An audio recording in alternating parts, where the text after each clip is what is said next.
अरे सुनीता, पिछले एक हफ्ते से तुम सुबह दोपहर रात तीनों समय चावल बना रही हो। रोटी तुमने एक बार भी नहीं बनाई। उफ, कुछ तो बना दिया ना। मेरे बस में हो तो मैं कोई काम ही ना करूं। सारा दिन थक जाती हूँ तो रोटी कैसे बनाऊं? रोटी बनाने के लिए पहले गेहूं पीसो, फिर आटा गूंदो, रोटी बेलो और फिर उसे सेको भी। इतनी मेहनत मुझसे नहीं होती। चावल बनाना काफी आसान है, मिनटों में तैयार हो जाता है। रसोई घर में गेहूं पड़ा है, उसे साफ करके पीस दो तो कल मैं रोटी बना दूंगी। हे भगवान, कैसी बीवी मिली है। छोड़ो, हटाओ, मैं रात को गेहूं पीस दूंगा। अच्छा जाओ, एक गिलास सत्तू ही बनाकर पिला दो। खेत पर बहुत गर्मी थी, मेरा गला सूखे जा रहा है। अच्छा, गर्मी जैसे तुम्हें ही लगती है, मुझे तो लगती ही नहीं। मैं भी अभी रसोई से दाल भात बनाकर आई हूँ। बस अभी अभी आकर बैठी हूँ। 2 मिनट का चैन नहीं है मुझे। एक काम खत्म हुआ कि तुम घर आ गए हुक्म चलाते हुए। जाओ, जाकर खुद बना लो सत्तू, और हाँ, 1 गिलास मेरे लिए भी बना देना। मुझे भी बहुत प्यास लगी है।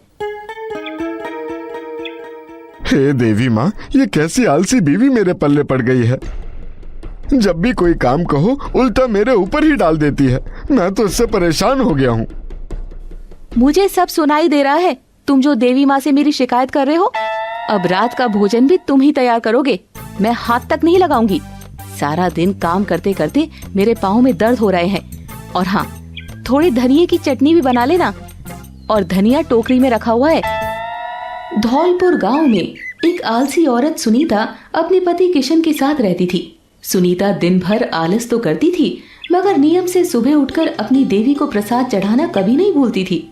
दिन में चाहे वो दुर्गा माँ की भक्ति करती या फिर पलंग पर लेट आलस करती। सुनीता, मैंने गेहूं पीस दिया है और आटा तैयार कर दिया है। अब तो रोटियां बना दोगी ना? चावल खा खा कर मेरे पेट में दर्द रहने लगा है। अब ये मत बोलना कि रोटी भी मैं ही बना दूं। ओफो, थोड़े दिन चावल क्या खा लिए तुमने, जैसे धरती पर भूकंप आ गया है। ऐसी शिकायत कर रहे हो जैसे रोजाना खाना तुम ही बनाते हो। हाँ, मैं अब थोड़ी देर सुस्ताने जा रही हूँ। जब थकान दूर हो जाएगी बना दूंगी रोटी। ना जाने सुनीता की आलस की आदत कब सुधरेगी। 1 गिलास पानी पिलाने में भी से आलस आता है। किशन सुनीता में ये अनबन रोज की बात थी। स्वर्ग में नारद मुनि सुनीता के इस व्यवहार को देखकर दुर्गा माँ से प्रश्न करते हैं। माँ, ये आपकी कैसी भक्त है? ऐसा क्या कारण है कि ये दिन रात आपकी भक्ति तो करती है मगर कोई काम नहीं करती? आपको इसका मार्गदर्शन करना चाहिए माँ। नारद, मैं सब देख रही हूँ। पिछले जन्म में ये एक सुस्त गधी थी जो दुर्गा मंदिर के सामने आती और सो जाती थी। सोते सोते मंदिर में हो रहे भजन कीर्तन की आवाज इसके कानों में जाती थी, जिसके फलस्वरूप इसे इस जन्म में मनुष्य होने का सौभाग्य प्राप्त हुआ है। मगर इसकी आलस की आदत नहीं छूटी है। सही समय आने पर मैं इसे उचित शिक्षा दूंगी। सुनीता, आज सब्जी मंडी में इतना शोर शराबा था कि मेरा सर दुखने लगा। एक काम करो, 1 कप चाय बना के पिला दो। मैं थोड़ा सोने जा रहा हूँ। उस समय सुनीता चूल्हे में रोटी सेक रही थी। थोड़ी देर में वो चिल्लाकर बोलती है, सुनिए, चाय तैयार है। मैं चूल्हे से उतार कर नहीं आने वाली, यहीं आकर ले लो। सुनीता की बात सुन किशन को बहुत तेज गुस्सा आ गया। वो रसोई घर में आकर गुस्से में बोला, ना जाने क्या सोचकर तुमसे शादी की थी मैंने। जिंदगी खराब हो गई है मेरी। दिन भर काम की चिक-चिक और घर आकर तुम्हारी 1 प्याली चाय देने के लिए तुमसे उठा नहीं जाता। किशन गुस्से में घर से निकल जाता है।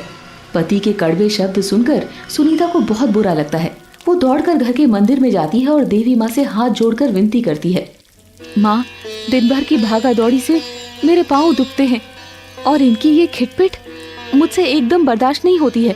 इन छोटे छोटे हाथों से मैं कितना काम करूं? कोई ऐसा चमत्कार कर दो माँ कि मेरे हाथ लंबे हो जाए और मैं एक जगह बैठे बैठे ही सारे काम कर पाऊं। इससे मेरी सारी परेशानी समाप्त हो जाएगी। तभी अचानक दुर्गा मूर्ति से आवाज आती है, पुत्री, तुम मेरी अनन्य भक्त हो। मैं तुम्हारी भक्ति से बहुत प्रसन्न हूँ और तुम्हें वरदान देती हूँ कि तुमने जैसा मांगा है वैसा ही हो। अब तुम्हारे हाथ लंबे हो जाएंगे। देखते ही देखते सुनीता के दोनों हाथ लंबे हो जाते हैं और वो दौड़ी दौड़ी घर के बाहर जाकर किशन को बुलाती है। सुनिए सुनिए, कहाँ हैं आप? आज तो चमत्कार हो गया। किशन सुनीता के पास आता है तो वो उसे सारी बात बताती है, जिसको सुनकर किशन भी हैरान रह जाता है। ये तो बहुत अच्छा हो गया। अब मैं इन हाथों से घर के सारे काम कर लूंगी। सुनीता घर के सारे काम अपने लंबे हाथों से बैठे बैठे ही कर लिया करती थी। अब दोनों पति पत्नी में कोई अनबन नहीं होती है।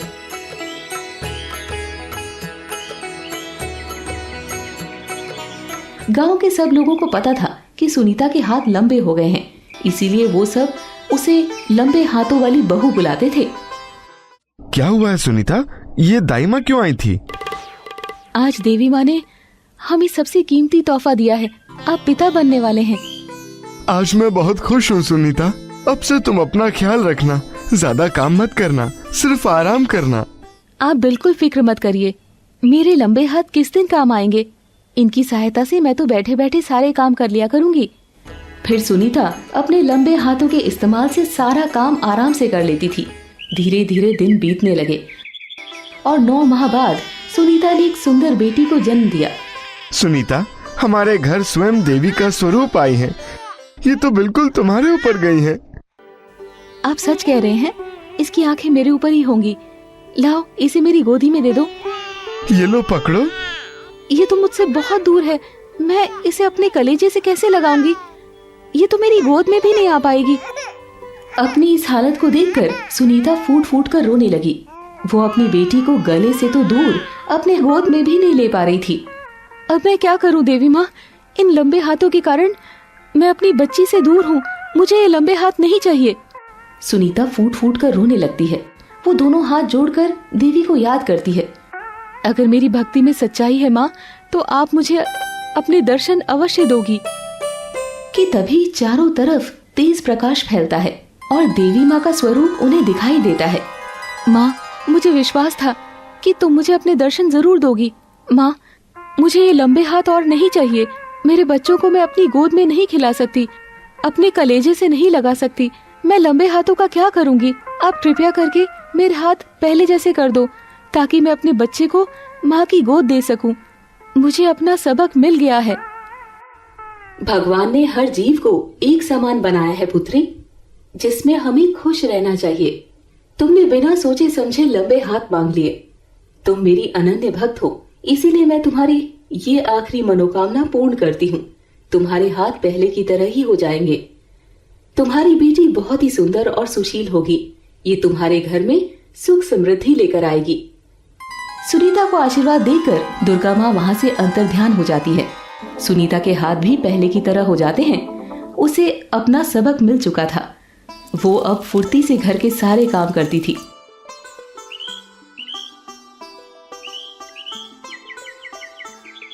वो अपनी बेटी का नाम दुर्गा रखती है और दोनों पति पत्नी खुशी खुशी अपना जीवन व्यतीत करते हैं।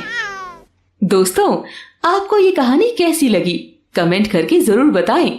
ऐसी और कहानी सुनने के लिए इसे लाइक और शेयर जरूर करें। धन्यवाद।